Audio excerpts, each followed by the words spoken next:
McMillan said she'd be with us. I thank this great state representative. I thank her for her friendship, and I thank her for her leadership. To all of the working men and women who build things, who fix things, who cook things, who respond when things don't go right or when people fall down or when crime takes place. I thank the firefighters and the cops for the endorsement you've shown this campaign. I thank the teachers for the endorsement you've shown this campaign. I thank IBEW, SCIU, the AFL-CIO.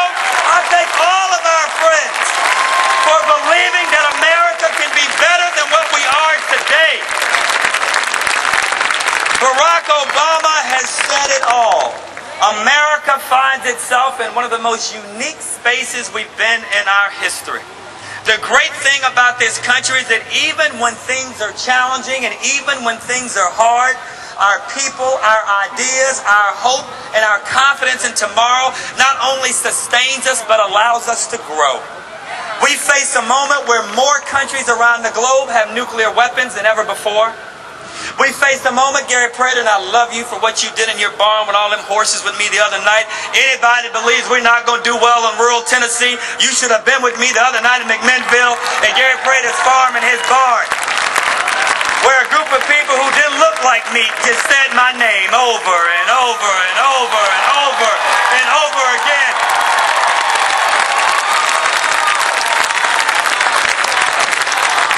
The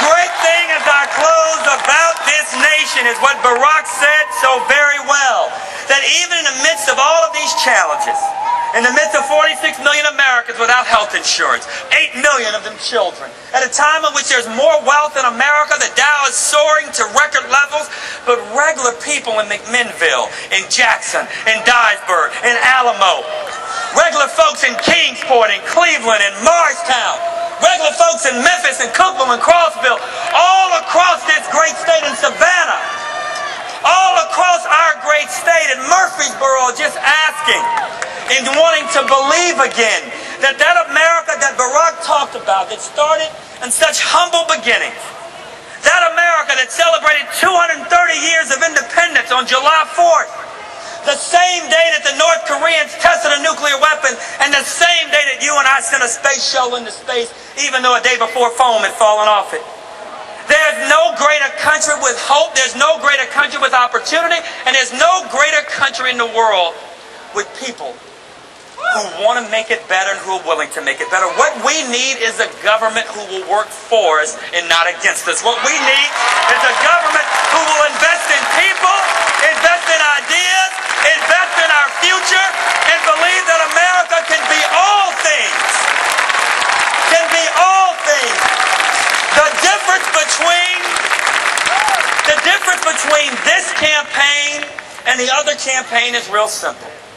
I believe that people in this great state want a better way. They know America's capable of doing bigger and better things. They know that we can build a future worth fighting for every child, every mama, every daddy, every business person, every plumber, every waitress, everybody that cleans a bed at a hospital, and people who are going to have to clean this park up when we leave. People always ask me, why am I a Democrat? Because they say you're against gay marriage.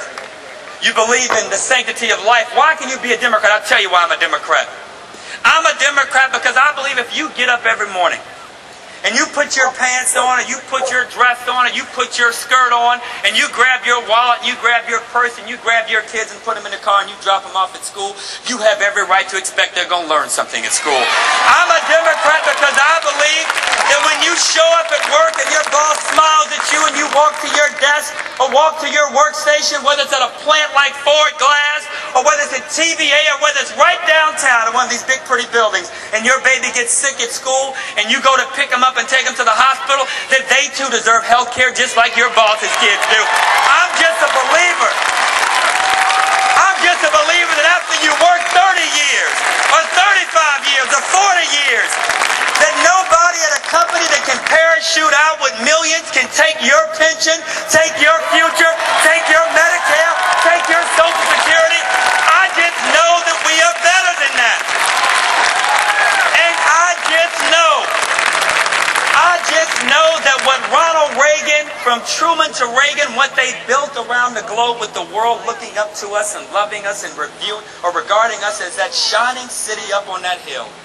I just know that we can retain and restore our moral authority so kids all around the globe will look up to your children. We'll look up to our freedoms. We'll look up to our liberty and say, you know what? That's the way I want to live as well. And we're going to fight in our country to ensure that freedom and democracy and liberty sweep across it, much like it did this great nation 230 years ago. The challenge you and I face is 48 hours old, or 48 hours away. If we commit ourselves to doing all that we can over the next 48 hours, our arms hurting, our fingers hurting, our legs hurting, our hips hurting, I make you the promise that if you fight for me over the next 48 hours against these forces that want to turn